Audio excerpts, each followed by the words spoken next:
कहाँ मैं world tour कर रहा था शाहरुख भाई के साथ, अमेरिका में था मैं, वहाँ से वापस आया। मेरा इतना बड़ा शो चल रहा था स्टार प्लस पे, रॉ स्टार, सब कुछ मैंने डिज़ाइन किया 1.5 साल लगा के, पूरा सेटअप से लेके एवरीथिंग, कास्ट क्रू, मतलब everything I design in 1.5 year. जब वो हो रहा था तो मैंने कहा मेरे को नहीं हो रहा है कुछ, मेरे को गलत ख्याल आ रहे थे, साइकोटिक सिम्टम्स आ रहे थे। क्या क्या ख्याल? 60 सेकंड में 60 थॉट्स थे और 60 अलग डिविजन्स थी उसकी। अभी मैं इंडिया टूर कर रहा हूँ, मैं चेन्नई गया हूँ, वो लोग पंजाबी गाना गा रहे हैं। मैंने बोला वहाँ पे उनको, मैंने कहा मैं ये बोलता हूँ, मैंने हैदराबाद में ये बात बोली, मैं कहा हम लोग यूरोप जाते हैं, जर्मन फ्रेंच नहीं बोलेगा, फ्रेंच जर्मन नहीं बोलेगा, दोनों एक जैसे देखते हैं, लेकिन आज साउथ इंडिया में खड़े होके आप कुड़िए नहीं तेरे ब्राउन रंग दे गा रहे हो। तो मैं कहा हम इंडिया अगर वन रहे तो हम क्या कुछ कर सकते हैं। अजियो प्रेजेंट्स TRS में आपका स्वागत है दोस्तों। आज की एजी इंटेंस कॉन्वर्सेशन में हमारा साथ देंगे Yo Honey Singh. I promise you, उनके काफी सारे इंटरव्यूज ऑनलाइन आ चुके हैं, पर इस तरह का एक पॉडकास्ट जो इतना ज्यादा डार्क है आपको सिर्फ TRS पर मिलेगा। यार सिर्फ डार्क नहीं है, डीप भी है, स्पिरिचुअल बातें भी हो चुकी है, क्योंकि दिस इज TRS दोस्तों। ये वाली look this is styled by Ajio. अगर आपको भी ऐसी स्टाइलिंग चाहिए, ऐसी फैशन चाहिए, तो आजियो ऐप जाकर डाउनलोड कीजिए एंड स्टाइल योरसेल्फ इमीडिएटली। आज हनी सिंह हमें सिखाएंगे how to achieve it in style and how to think in style. जितनी ज्यादा डेप्थ इनमें है ना, आई थिंक उस डेप्थ के बारे में बहुत कम लोगों को पता है, और आज हम मिलके इनकी असलियत को जानेंगे TRS के थ्रू। ये है यो हनी सिंह ऑन TRS।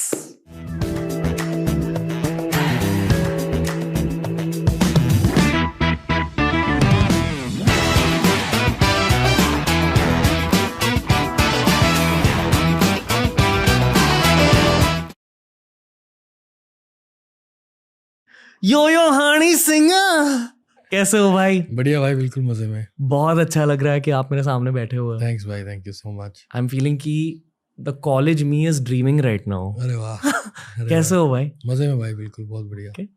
इतनी ज्यादा फ्रेंडली वाइब है आपकी। बस भाई आपका दोस्त ही हूँ, भाई हूँ बड़ा। 100%। जहाँ से आप लोग निकले हो मैं भी वहीं से निकला हूँ। Okay.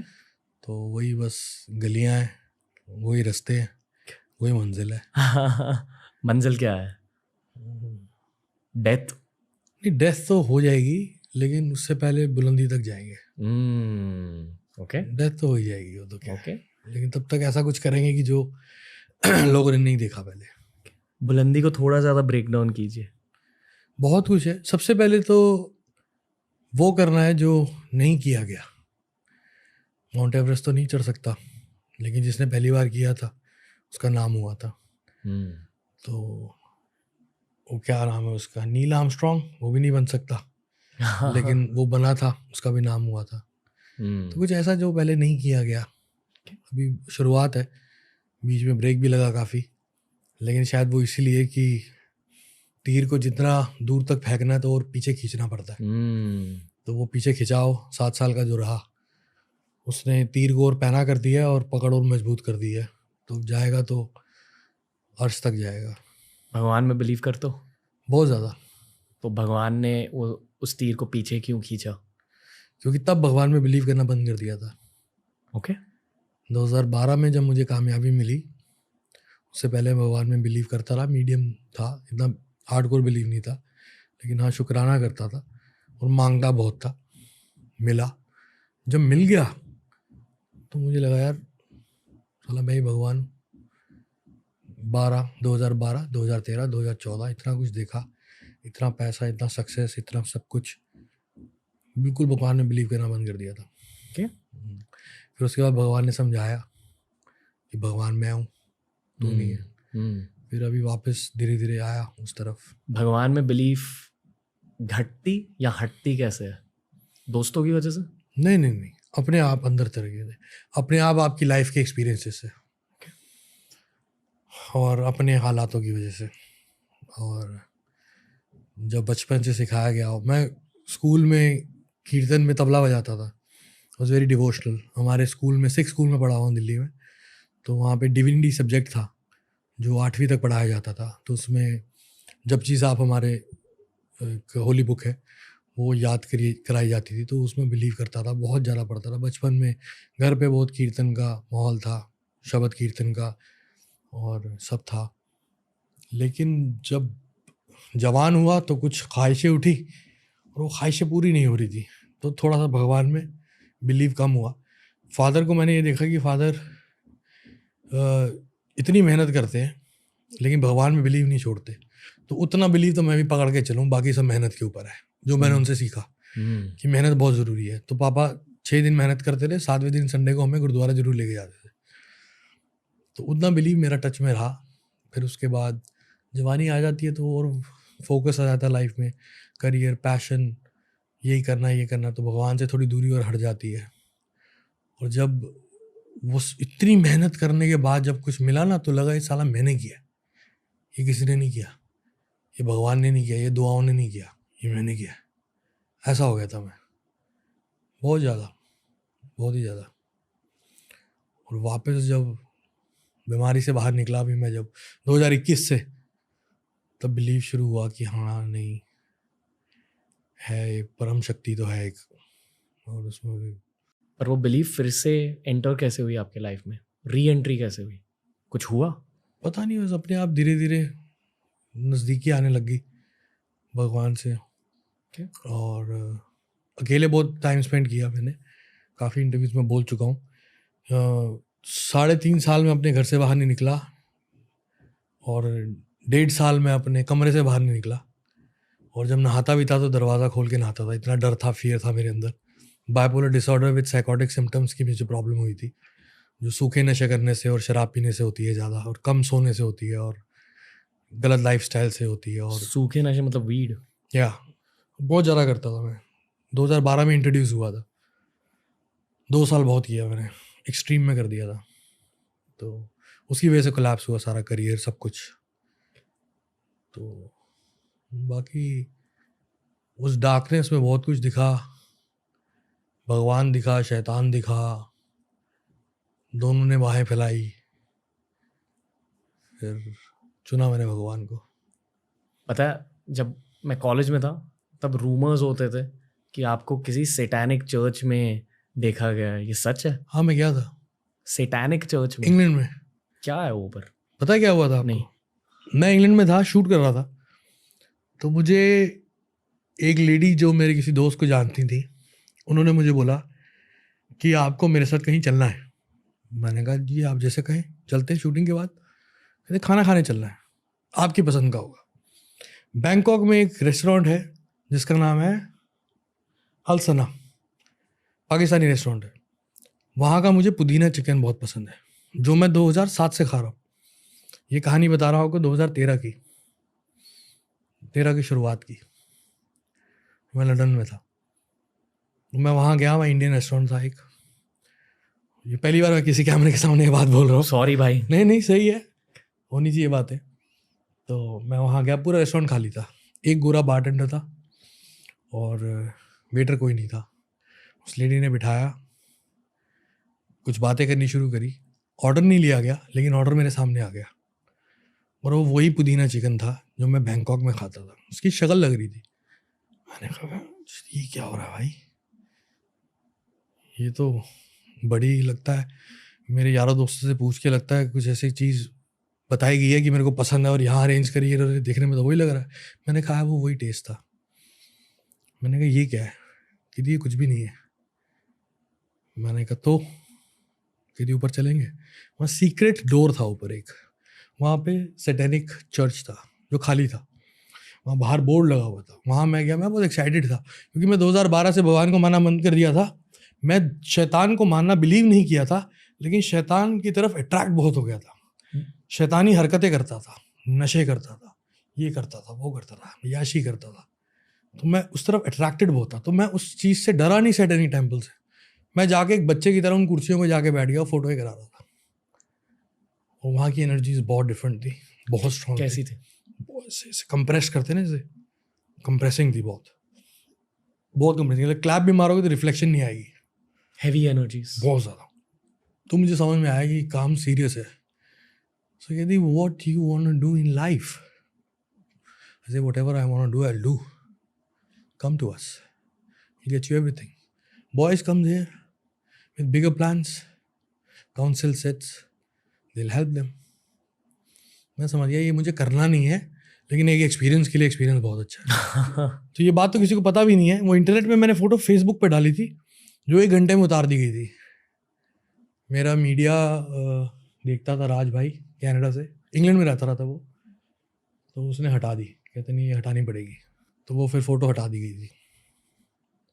मैंने वो उनका वो डंडी सी होती है वो पकड़ी हुई थी और ऐसे करके कुर्सी पे बैठ के भी, जहाँ वो मेसन्स बैठते हैं वहाँ तक गया. बट उससे ज़्यादा कुछ नहीं हुआ. उससे ज़्यादा कुछ नहीं हुआ. ओके, क्योंकि रूमर्स ये थे कि आपने शैतान के साथ एक डील बनाई है जिसकी वजह से आपको सक्सेस मिला है. मैं उसके बाद एक्साइट हो गया, बहुत एक्साइटेड हो गया और इल्यूमिनाटी कल्चर के बारे में बहुत रिसर्च करना शुरू हुआ, बहुत इंक्लाइन हो गया उस तरफ. असल में famous people are into Illuminati culture. I don't know, they say this lots of speculation. Okay, सच तो पता नहीं क्या है क्या नहीं, बट लेकिन कुछ है, स्ट्रॉन्ग है.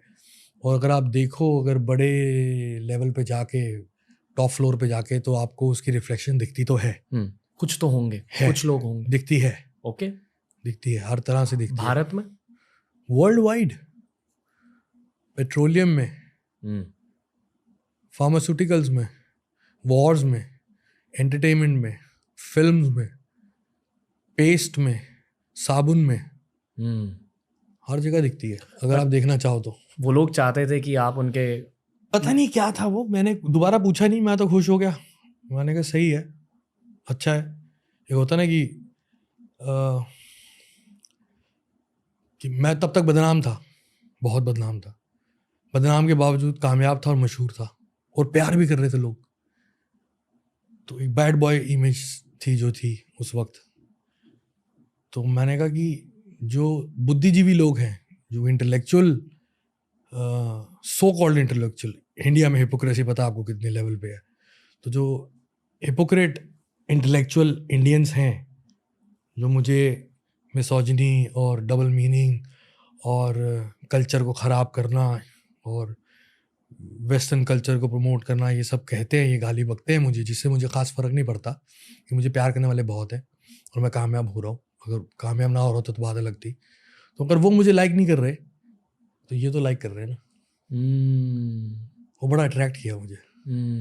ये तो प्यार कर रहे हैं, ये तो साले कह रहे आजा. लेकिन मैं उस तरफ गया नहीं, क्योंकि कहीं ना कहीं अंदर एक बिलीव, भगवान ने जो जोत जगाई थी मेरे अंदर भक्ति की, परमेश्वर के लिए, वो थी. बीच में गुरु नानक जी खड़े हो गए. गुरु नानक देव जी ने तो बचा लिया मेरे को. मैं तो मरने वाला था, मौत आई थी मेरे घर पे, मेरी माँ खड़ी हो गई थी आगे. बहुत रहा वो फेज़. मेरी डॉक्यूमेंट्री आ रही है नेटफ्लिक्स पे इस साल. उसमें मैंने अपनी बीमारी में और मेरे करियर में, क्योंकि मेरे खिलाफ बहुत कुछ हुआ, बहुत स्टेटमेंट्स, बहुत प्रोटेस्ट, बहुत कोर्ट केसेस. जब मैं आया पंजाब की एक इंडस्ट्री से निकल के, I was a music director over there since 2005 in fact. So singers मुझे पैसा देते थे, मैं उनके लिए म्यूज़िक बनाता था और गाने लिखता था. जब मैंने खुद गाना शुरू किया तो एक इंडस्ट्री जहाँ से मैं आ रहा हूँ कह रहे साला ये तो हमारा म्यूज़िक डायरेक्टर था, ये खुद गाएगा. और जो कि इंडस्ट्री जहाँ मैं जा रहा था, जहाँ मुझे बुलाया जा रहा था, बॉलीवुड, वो कह रहे हम 30 साल से हैं यहाँ पे प्लेबैक कर रहे हैं, हमें शाहरुख खान ने कभी साथ नहीं खड़ा किया, इसको का हाथ में खड़ा कर रहे हैं. तो वो जो पैसेज था और उसका जो आउटबर्स्ट हुआ मीडिया की तरफ से, लोगों की तरफ से नहीं, लोगों ने कभी कुछ नहीं मेरे खिलाफ बोला. लोग बोलते तो मैं हिट ना हुआ था. कुछ कॉन्स्पिरेसी करने वाले लोग ने मेरे खिलाफ एक ऐसी इमेज डेवलप करी, एक ऐसा मीडिया में प्लान डेवलप किया कि इसको ये बोलो.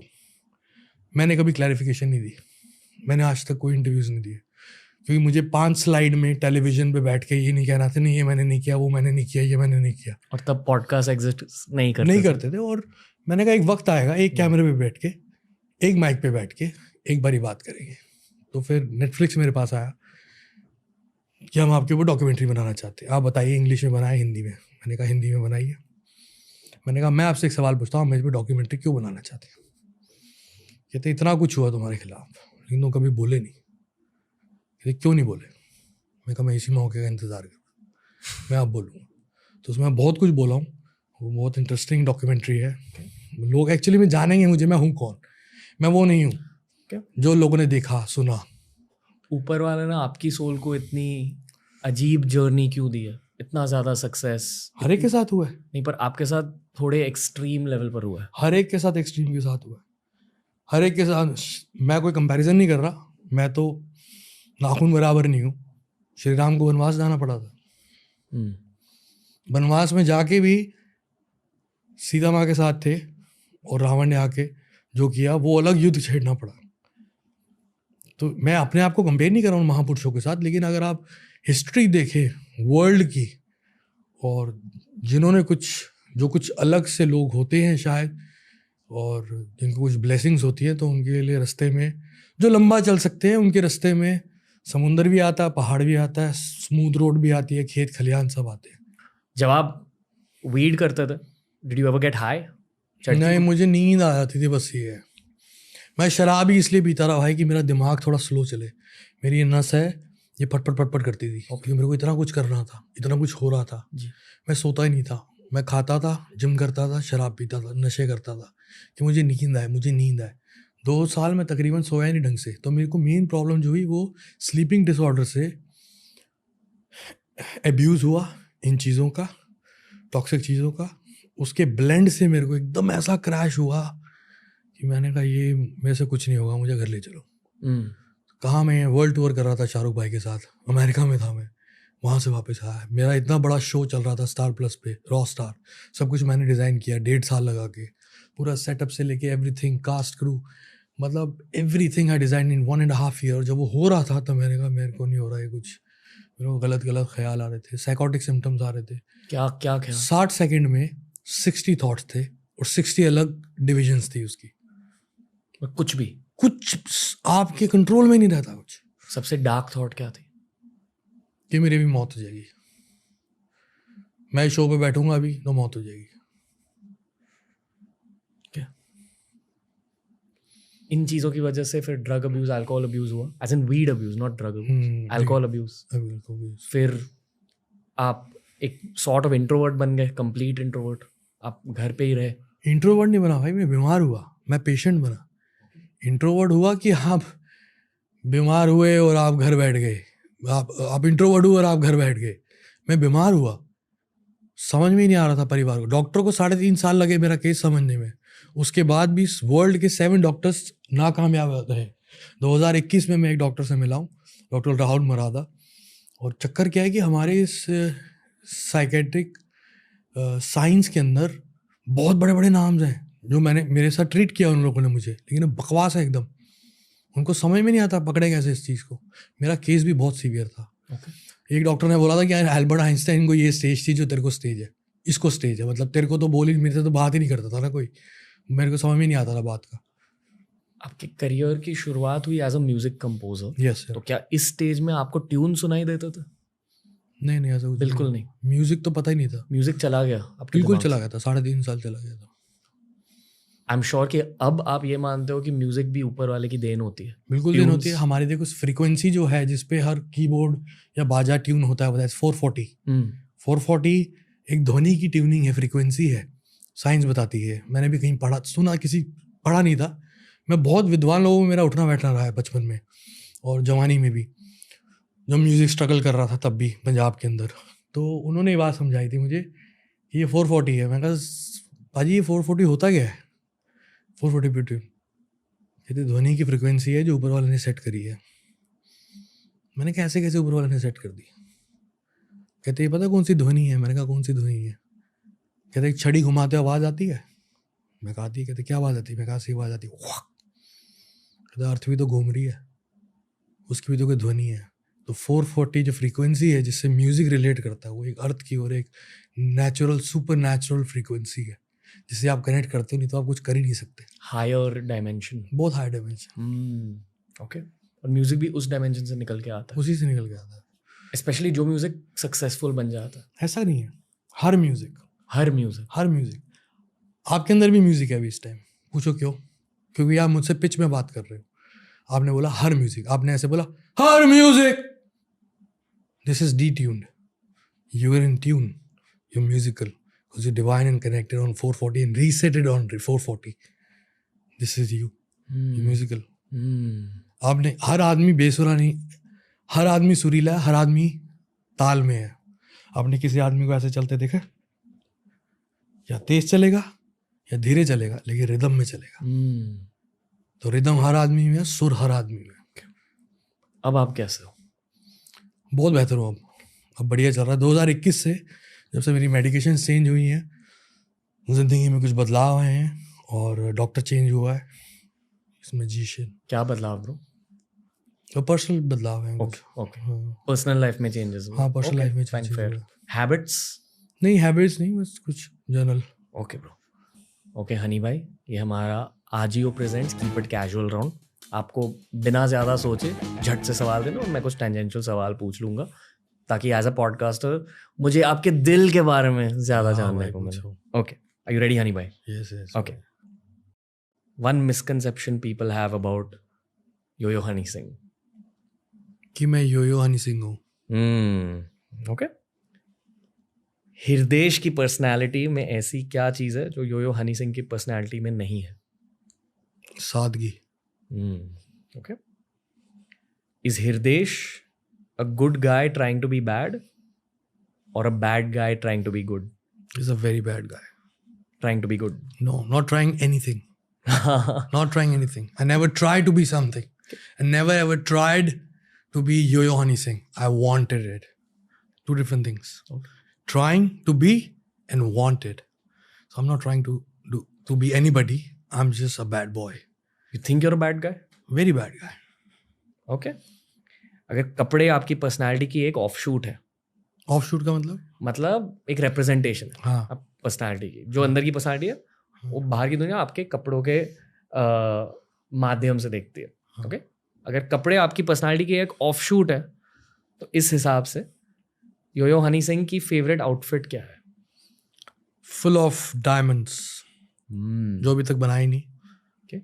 Top to bottom bling. Okay cool. आपके सबसे फेवरेट पेयर ऑफ शूज कौन से हैं और क्यों? Out of all the shoes you ever owned up till childhood. Punjabi जूती.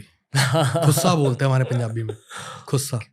गोल्डन की कढ़ाई होती है उसपे, गोल्डन के धागे की. Not real gold but definitely एक दिन रियल गोल्ड का भी बनवाऊंगा. तो वो खुस्सा मुझे बहुत पसंद है. बहुत पहनता था. 2012, 13, 14 में यहाँ बॉम्बे पहन के घूमता था. तो उसको यहाँ पे मेरे राजस्थानी जो दोस्त यार होते थे वो बोलते रहे ये मोजड़ी है. मोजड़ी बोलते हैं उनके वहाँ पे. वो मुझे बहुत पसंद है. ओके. इन शब्दों को सुनकर आप क्या सोचते हो? पैसे, एवरीथिंग, गाने, life, sex. Oh man I love it. Weed, I hate it. Hridesh, me, सफलता, इस बेवफा. ह्यूमिलिटी मतलब विनम्रता मतलब डाउन टू अर्थ. हाँ ठीक है, मीडियम. ओके. बॉलीवुड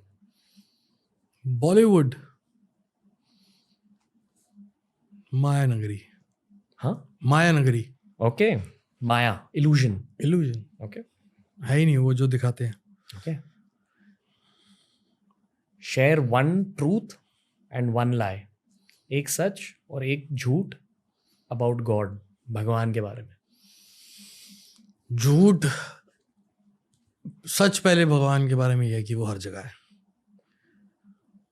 और झूठ पता नहीं, कंट्रोवर्शियल हो सकता है अगर मैं बोलूँ तो, कि भगवान मंदिर, गुरुद्वारा, चर्च में और मस्जिद में मिलता है.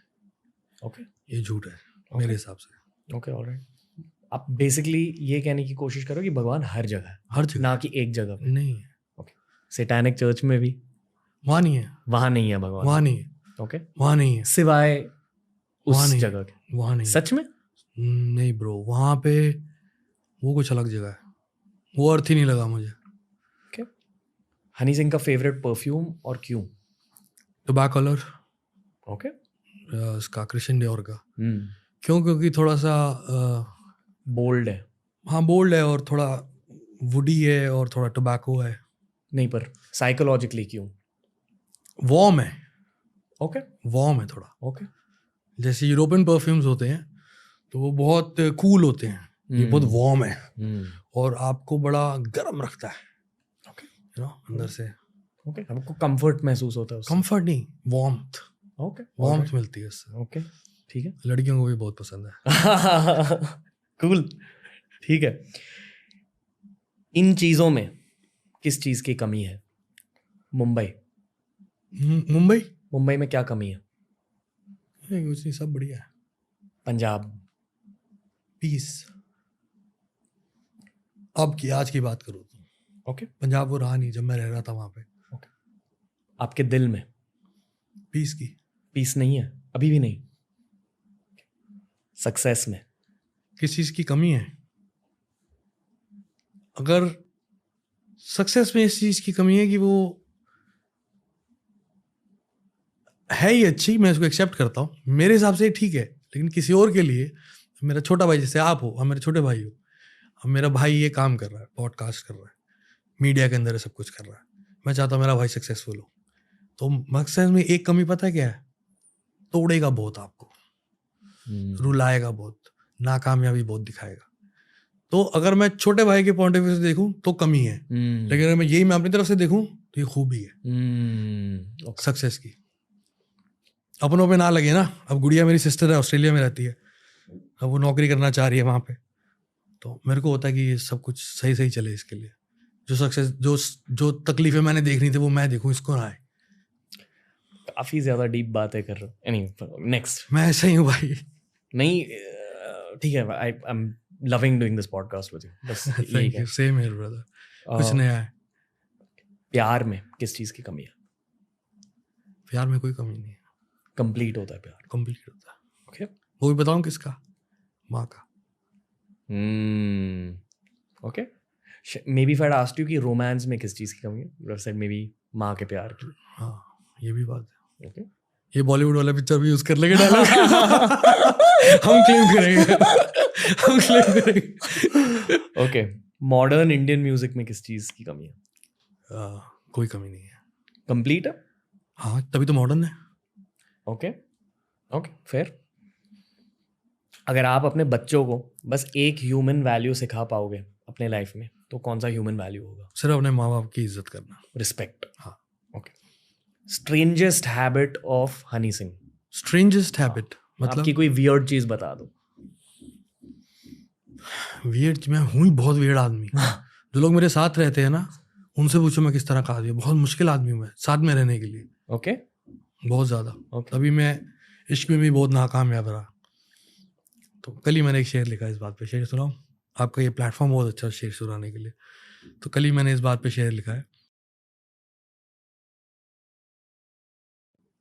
हर जगह फतेह हो, हर जगह फतेह हो, सब कुछ पा रहा हूं मैं इस दुनिया में, पैसा, ये हो, स्टारडम, एवरीथिंग वापस आ रहा है।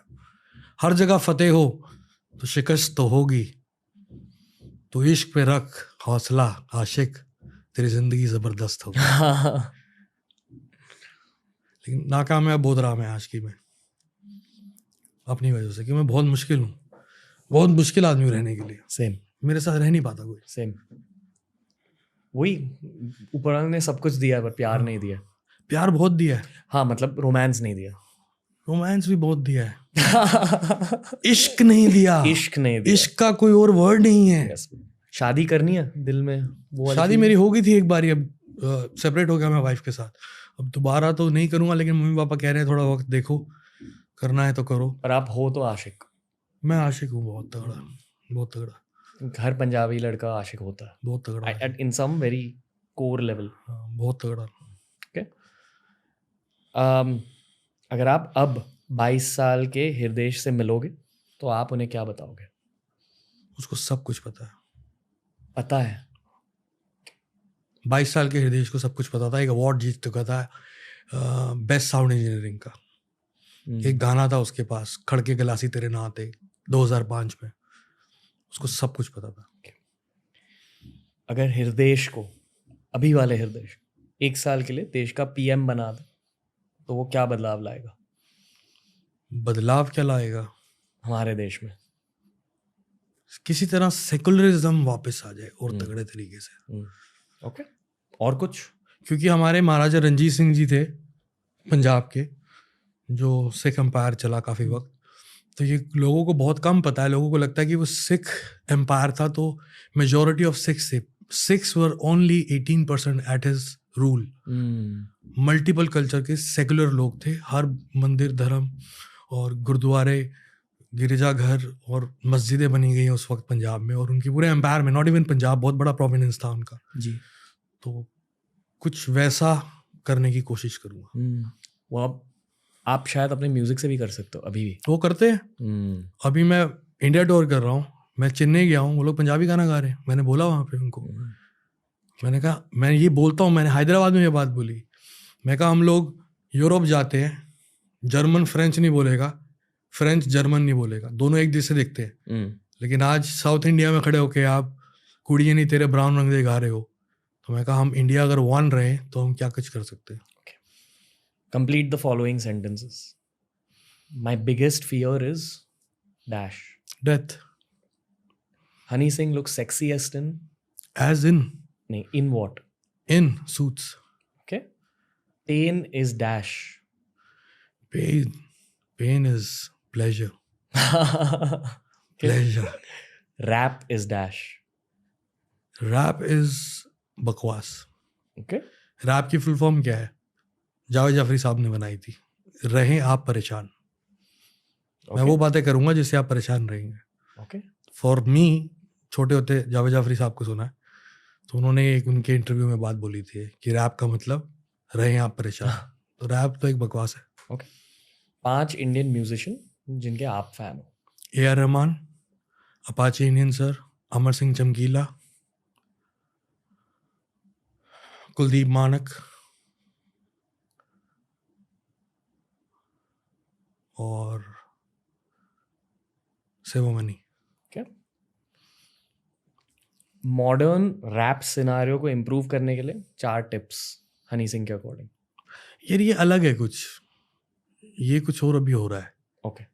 तो इस पे बहुत बड़ी डिबेट है, बहुत लंबा चैप्टर चल जाएगा इस पे हमारा। ओके। तो क्योंकि ना मैं 2003 से बीट्स बनाना शुरू किया, जो अंडरग्राउंड इंग्लिश में रैप करते थे लड़के दिल्ली में, कुछ गोवा से थे, इंग्लिश में रैप करते थे, उनके मैंने बीट्स बनाना शुरू किया 2003-04 में। तो उससे पहले मैं हिप हॉप का एक म्यूजिक जर्नलिस्ट था। मैं पूरा हिप हॉप सुनता था एज ए जर्नलिस्ट, एक एक बीट की लेयर को खोल देता था, ये क्या बजा हुआ है, कैसे बजा हुआ है, क्या टेम्पो है, क्या बेस है। तो मुझे म्यूजिक की सेंस नहीं थी। उस तरह एज ए म्यूजिक जर्नलिस्ट में ड्राइव हुआ कि I want to make this beats, I want to do this. So as music producer, singer, rapper, writer, if you ask Yo Honey Singh कि अभी जो चल रहा है उसके रैप के बारे में आपका क्या कहना है, उसके बारे में क्या चेंजेस है, मैं कुछ नहीं कह पाऊंगा क्योंकि मैं खुद एक स्ट्रगलिंग आर्टिस्ट हूँ। लेकिन as a music journalist, if you ask me about hip hop, lots of things, big chapter, एक पॉडकास्ट होगा इस पर। Okay, cool. आपकी लीस्ट फेवरेट गाली? लीस्ट फेवरेट गाली यार, फिर मम्मी ने बोला था कोई वो पॉडकास्ट के अंदर ना गाली नहीं देनी। लीस्ट फेवरेट तो ये साले कुत्ते ही होती है। ओके, जो बेसिक वाली गाली है बेसिकली। ओके, एवरेज हो गया। Okay okay fine. और वो लीस्ट फेवरेट वो हर भारतीय के दिल के करीब होता है। पता क्या होता है, एक्सेंट का बड़ा फर्क है। अब मैं फिर बोलूंगा, फिर मम्मी डांटेगी मेरे को कि ये सॉरी आंटी देखेगी। एक होता है मैं होता कुछ बैड होता है। ओके, और इस राउंड का आखिरी सवाल, आज your presents keep it casual. Honey Singh, favorite thing about yourself? Favorite thing about myself that I'm very, very romantic. क्यों? Very, very. और उसी रोमांस से गाने निकल के आता है। हाँ, उससे रोमांस, मतलब रोमांटिक मैं हर चीज़ को लेके हूँ, मतलब हर सिचुएशन को लेके, हर सिचुएशन के साथ रोमांस करता हूँ। ये नहीं कि सिर्फ एक माशूका के साथ ही रोमांस करता हूँ, जिंदगी के साथ रोमांस करता हूँ। Okay. भगवान के साथ रोमांस करता हूँ। वो मुझे छेड़ता है, मैं उसे छेड़ता हूँ। वो मुझे कुछ बोलता है, मैं उसको कुछ बोलता हूँ। वो मुझसे कुछ मांगता है, मैं उससे कुछ मांगता हूँ। भगवान आपसे क्या मांगता है? ईमानदारी। ईमानदारी मुझ में है, ईमानदारी से मुझे प्यार कर। मैं फिर चीट करके प्यार करता हूँ। आपका फेथ हट जाता है कभी कभी? नहीं, थोड़ा सा फेड आउट हो जाता है, लेकिन अब बहुत स्ट्रांग है। पिछले 2021 से लेके अब तक बहुत स्ट्रांग है। मैं भोले बाबा का भक्त हूँ बहुत ज़्यादा। गुरु गोविंद सिंह, गुरु नानक देव जी को बहुत मानता हूँ, सारे धर्मों में मानता हूँ, लेकिन भोले बाबा जी के साथ बहुत मेरा एक कनेक्शन है। क्यों?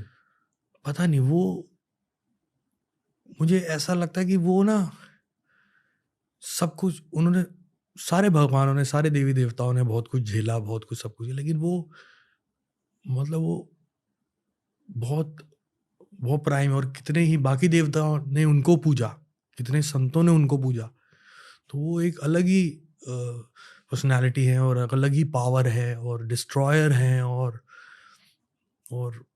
कोई प्लेजर में नहीं है। वो शमशान घाट पे उनकी मूर्ति लगती है, गले में सांप है, वो साधु हैं, मलंग हैं।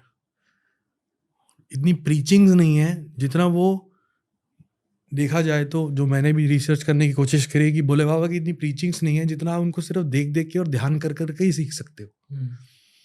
मुझे नहीं ऐसा लगता कि मेरी नॉलेज कम है, शायद क्या पता हो, जैसे कि गीता है, रामायण है, बाकी अलग अलग वेद हैं, तो मुझे लगता है कि शायद बाकी देवी देवताओं के उसके अंदर इन्फ्लुएंसेस बहुत ज़्यादा होंगे, लेकिन भोले बाबा के काफ़ी कम है। लेकिन भोले बाबा वैसे इतने संपूर्ण है कि उनको देख के, उनको ध्यान करके एक पावर आती है।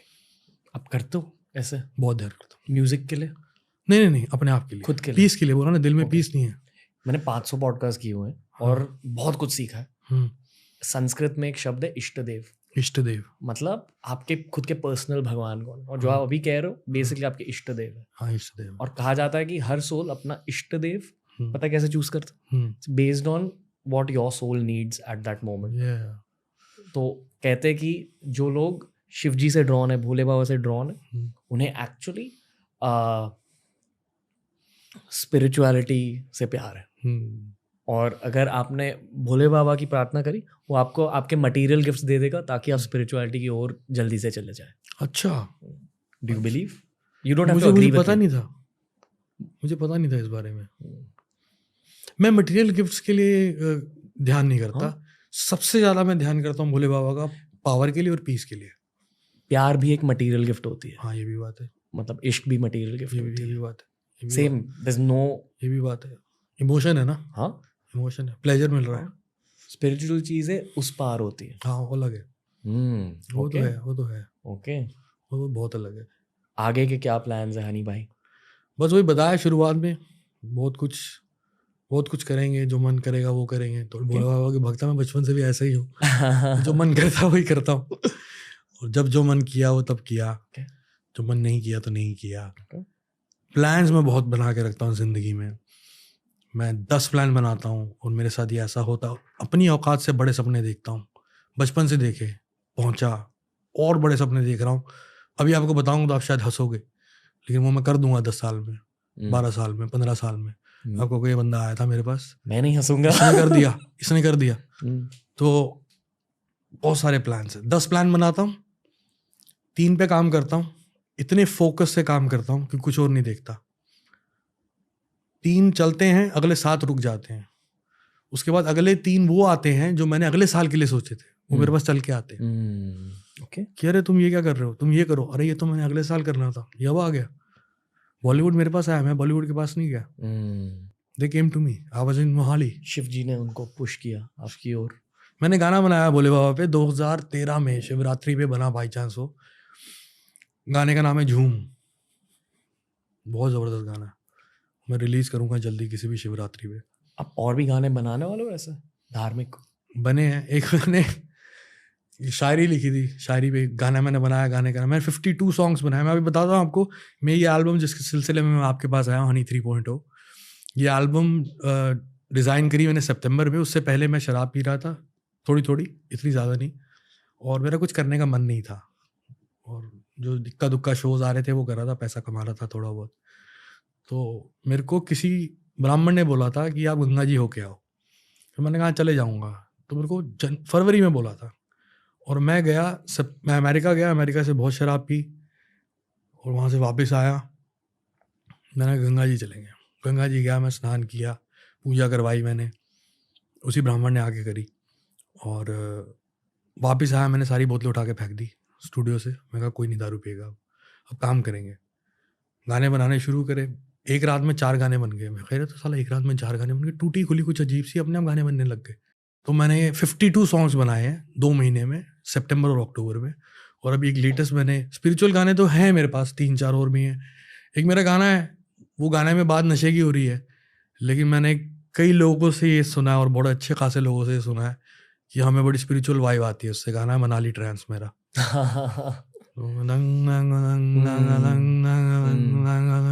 जब मैं वो बना रहा था, तो मेरे हिसाब से हर गाने में स्पिरिचुअलिटी है, तभी वो मेरे गानों की लोगों के दिलो दिमाग तक नहीं जाती, रूह तक जाती है। ओके, आपके अगले वाले गाने के बारे में कुछ बताइए। गाने का नाम है नागन। तो उसमें पंजाब के अमर सिंह चमकीला जी, जिनको मैंने काफ़ी सुनना शुरू किया लिरिकली, और उनका वोकल टेक्सचर बहुत डिफरेंट है। तो जब मैं पहले गाने निकाल रहा था 10 साल पहले, जैसे ब्राउन रंग, ब्लू आइज, देसी कलाकार, they are all western melodies. तो इस बारी मैं कुछ डिफरेंट कर रहा हूँ, मैं फोक टेक्सचर यूज़ कर रहा हूँ, but the beat is hip hop and I shot the video in Mexico with bloody 50 girls in bikini. It's a total contrast. लोग कहेंगे क्या किया इस आदमी ने, क्या ज़रूरत थी ये सब करने की, बट वो मेरे को विजुअल वही दिख रहे थे उसमें कि मैं इसमें ये विजुअल दूंगा और बिल्कुल डिफरेंट कलर्स होंगे और ग्लैमर होगा, टू मच स्किन शो होगा, और ये इसको मैं ऐसे ही प्रेजेंट करूँगा। आप बहुत ब्लेस्ड इंसान हो कि इतने आइडियाज सामने से आते हैं, सर्कमस्टेंसेस सामने से आते हैं आपके लाइफ में। मतलब कुछ तो किया आपके सोल ने शायद पिछले जन्म में, आई डोंट नो व्हाट। मेरी डॉक्यूमेंट्री में इस सवाल का जवाब है। मुझे पता है मेरी सोल ने पिछले 5 जन्म में क्या किया। आपने कुछ रिग्रेशन थेरेपी की थी? कोई थेरेपी नहीं की। फिर अपना ध्यान है मेरा, मतलब अपना बिलीव है मेरा। ओके, बहुत स्ट्रांग है। ओके, मेरी डॉक्यूमेंट्री में इसके ऊपर, इस उंगलियों पे मैंने चीज़ें बताई हैं, जरूर देखिएगा। Definitely bro. आपके लिए स्पिरिचुअलिटी क्या है? मेरी स्पिरिचुअलिटी क्या है? आपके लिए स्पिरिचुअलिटी का मतलब क्या है? संगीत और प्रेम। Okay, okay. एंड में हनी भाई आपसे बस एक सवाल पूछना चाहूँगा कि आपके लाइफ की सबसे सुंदर मोमेंट के बारे में बताइए। जो एक सबसे सुंदर मोमेंट। जब मेरी बहन की शादी हुई थी। क्यों? ऐसे ही, क्योंकि उसने अपनी 2007 में जब मैं पंजाब शिफ्ट हुआ तो वो कॉलेज में पढ़ रही थी, ठीक है, और मैं 12 तक पंजाब में रहा, वहाँ काम कर रहा था। सैटरडे संडे घर आता था दिल्ली, टाइम नहीं दे पाता था। और 12, 13, 14 में मैं स्टार बन गया, बहुत पैसा कमाया, बहुत टूरिंग कर रहा था, उनसे मिल नहीं पा रहा था। 14 में सब क्रैश हुआ। मैं जब घर पहुँचा तो मेरे माँ बाप और मेरी बहन थी। तो मैंने कहा साला मैंने इनको सारी ज़िंदगी वक्त नहीं दिया, अब जब मैं इनके पास वापस आया तो कैसे आऊँ ऐसे। और उसके बाद धीरे धीरे ठीक नहीं हो रहा था, लेकिन मैं सबको घर पे बोलता रहा इसकी शादी करो, उसको भेजो यहाँ से, इसकी शादी करो, उसको भेजो यहाँ से। तो वो बोलती भाई जब तो ठीक होगा ना मैं तब जाऊँगी। तो मुझे आज भी याद है जब उसकी शादी हुई तो मैं ठीक नहीं था पूरा, मेरे को सिम्टम्स आते थे, लेकिन वो एक सपना था मेरा कि मेरी बहन की शादी होगी, जिसने अपनी जवानी ख़राब करी मेरे लिए। इंतज़ार किया, किसी आशिक के लिए नहीं इंतज़ार किया, एक भाई के लिए इंतज़ार किया कि ये ठीक होगा तो ये मुझे डोली में बिठा के भेजेगा। तो ब्यूटीफुल मोमेंट था मेरी लाइफ का। हनी भाई की लाइफ पर एक मूवी बननी चाहिए। बनेगी, मार्टिन स्कॉर्सेज़ी बनाएगा या रिडले स्कॉट और अंग्रेजी में बनेगी। मैं आपको एज अ म्यूजिशियन जानता था, आपको एज अ मीडिया पर्सनालिटी जानता हूँ, बहुत अच्छा लग रहा है आपको एज अ ह्यूमन जानकर। सच कहूँ तो ये एग्जैक्टली एक पॉडकास्ट नहीं है, क्योंकि पॉडकास्ट बहुत स्ट्रेच्ड आउट होता है, मुझे जानना है आपके बारे में। बट आई अंडरस्टैंड कि आपकी एक डॉक्यूमेंट्री आ रही है, उस डॉक्यूमेंट्री के बाद मैं जेन्युइनली आपसे बातें फिर से करना। हाँ, बैठेंगे, उसके बाद क्या करेंगे ना, उस डॉक्यूमेंट्री के ही दौरान एक पॉडकास्ट करेंगे। Okay, cool, I am happy to भाई। पर बहुत कुछ देखा आपने लाइफ में, and I pray to Bholenath कि ये सिर्फ आपकी बिगिनिंग है। बिल्कुल, and I am sure you feel that yourself. बिल्कुल 30% मिला है अभी जी, आगे और बहुत कुछ करना है। 70% बाकी है। Yes bro, 70%। I wish you all the luck. Thank you भाई। Before I let you go भाई, हमारी टीम की ओर से we have a gift for you. अरे वाह, मेरे हाथ पर चोट लग चुकी है, I can't give it to myself भाई। नहीं भाई, this is on behalf of team TRS and team Thank Ajio. you. Thank you, brother. इसमें सिर्फ मटेरियल गिफ्ट्स नहीं है, and I know even you don't like accepting gifts, मैं same type का हूँ, मुझे बहुत अजीब लगता है, हाँ पर ये मान लो कि भाई का प्यार है उसमें, डन। तो जस्ट एक्सेप्ट अल्लाह। स्टूडियो में रखेंगे इसको, हाँ जी भाई। यादगार। अब दिल्ली आओगे मेरे पास जी जी 100%। बिना कैमरा के? यस यस ब्रो, बहुत कुछ बातें कुछ करनी है देखेंगे, कुछ देखेंगे, ओके ठीक कुछ है। दिखाऊंगा, क्या देखा? कुछ महसूस कराऊंगा, ओके ओके। क्योंकि वो हर एक को नहीं करा सकते। हाँ जी, जो कर सकता है उसी को महसूस करा सकते हैं। I understand bro. बहुत अच्छा लगा आपसे बात करके। आई wish you all the luck. Thank you brother, thank you so much. God bless you bro. Pizza. तो दोस्तों ये था आज का पॉडकास्ट। जिस दिन ये एपिसोड रिकॉर्ड हुआ उस दिन हनी भाई थोड़े हरी में थे, which is why we couldn't talk for long. I feel कि यो हनी सिंह टीआरएस पर लौट के आएंगे, हृदेश भाई टीआरएस पर लौट के आएंगे, बहुत कुछ बताएंगे उस वाले पॉडकास्ट में, तो उसका डेफिनेटली इंतजार कीजिए। कुछ लोगों से बात करने के बाद तुरंत पता चल जाता है कि ये कितने ज्यादा ओपन है, कितने ज्यादा ऑनेस्ट है। That's what struck me about यो हनी सिंह। बहुत सारे सवाल पूछने यार, अकॉर्डिंग टू मी ये प्योर पॉडकास्ट नहीं है, थोड़ा इंटरव्यू स्टाइल कॉन्वर्सेशन हो गया, पर जो राउंड था ना Ajio presents keep it casual round, उसमें इस इंसान की असलियत दिख गई, इनके दिल के बारे में मुझे पता चला। आई एम श्योर आपको भी पता चला होगा। There is lots more he has to offer. दोस्तों ये वाली look, this is style by Ajio. अगर आपको भी ऐसी ही स्टाइलिंग करनी है खुद की तो please download the Ajio app, begin shopping now. Ajio presents TRS पर बहुत ही जल्दी लौट के आएगा आपका भाई Ranveer to bring you more deep conversations, hopefully very soon, with आपका भाई यो हनी सिंह।